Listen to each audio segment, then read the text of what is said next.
Those words echoed through the wedding hall like thunder after a storm. The murmurs of guests turned into gasps, and the soft hum of violins cut off mid-note. Standing beneath the floral arch, Amelia Grace could barely breathe. Her heart pounded beneath the lace of her gown, a gown she had spent months dreaming of, stitching bits of her heart into every bead and ribbon. The groom, her groom, had vanished just minutes before the ceremony. The whispers began to swirl around her like a cruel wind. She should have seen this coming. He probably got cold feet. Maybe he didn't want to marry a woman like that. Like that. That was how they described her, plus-sized, soft, imperfect. A woman whose smile could light a room, yet whose body never fit into the narrow frame the world called beautiful. Amelia stood still, her mascara running like rivers of sorrow down her face. Her mother clutched her hand, trembling with shame and pain. "Baby, we can leave. You don't have to face them." But Amelia shook her head slowly. "No, Mama. I'm not going to run. Not again."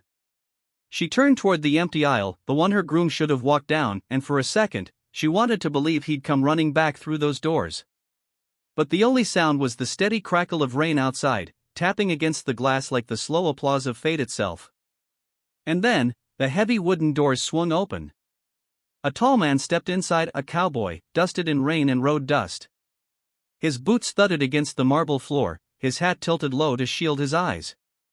He looked like he'd ridden straight out of a story, rugged, steady, and carrying the kind of silence that said he'd seen life at its roughest.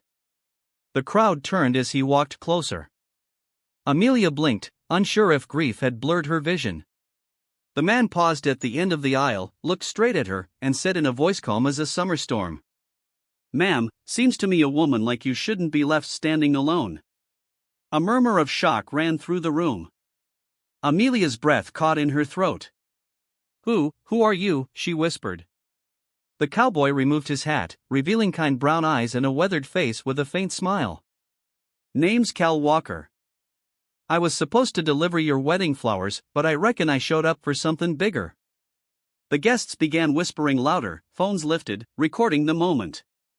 Cal ignored them, stepping closer until he stood just a few feet from Amelia.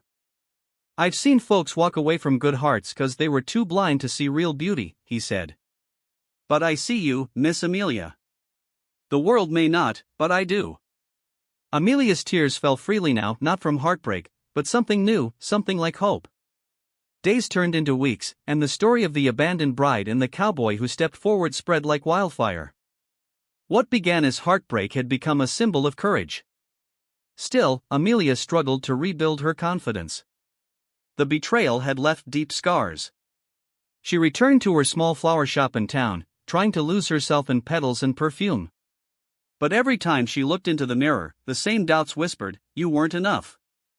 Then, one morning, the sound of boots echoed at her shop door.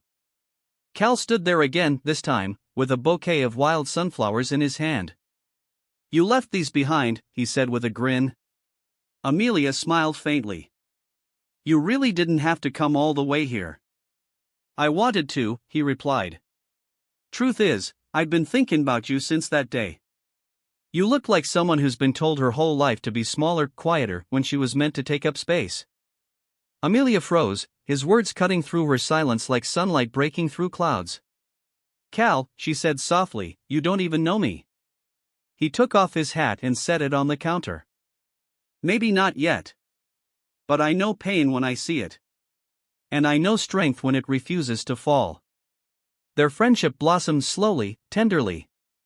Cal would visit her shop every week, sometimes helping her unload boxes or drive her to town. He'd talk about his ranch, his horses, the sunsets that looked like painted fire over the hills.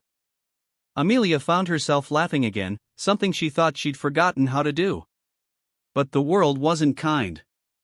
Every time they went out, she could feel the stares, hear the whispers, "What's he doing with her?" But Cal never seemed to notice. Or maybe he did, and simply didn't care. One evening, as they stood by the lake near his ranch, the sky burned orange and pink. Cal turned to her, his voice soft. "You know, Amelia, that groom didn't refuse to marry you because of how you looked. He refused 'cause he didn't have the heart to see beyond himself." She looked away, tears glimmering in the light. You make it sound so easy to forgive.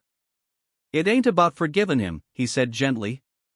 It's about forgiving yourself for ever thinking you weren't enough. Silence settled between them, peaceful this time. Then, Cal reached into his pocket and pulled out a small velvet box. Amelia gasped, stepping back. Cal, He smiled. Relax, sweetheart. I ain't asking you to marry me, not yet. Just asking you to believe that you deserve to be loved without conditions. This is a promise ring from a cowboy who don't believe in fairy tales but believes in you. Amelia's eyes filled again, but this time they were tears of release. She nodded, letting him slip the silver band onto her finger. And in that moment, under the setting sun, she realized the story wasn't about being left behind. It was about being found. Months later, when Amelia finally did walk down the aisle again, the world watched. The same people who once whispered now stood in awe as she held Cal's hand, radiant in her confidence, her beauty, her joy. The groom who once ran away had sent a letter of apology. She never read it. She didn't need to. Because this time, when the music began and the cowboy smiled at her like she was the only person in the world, Amelia finally believed what he'd told her that first day.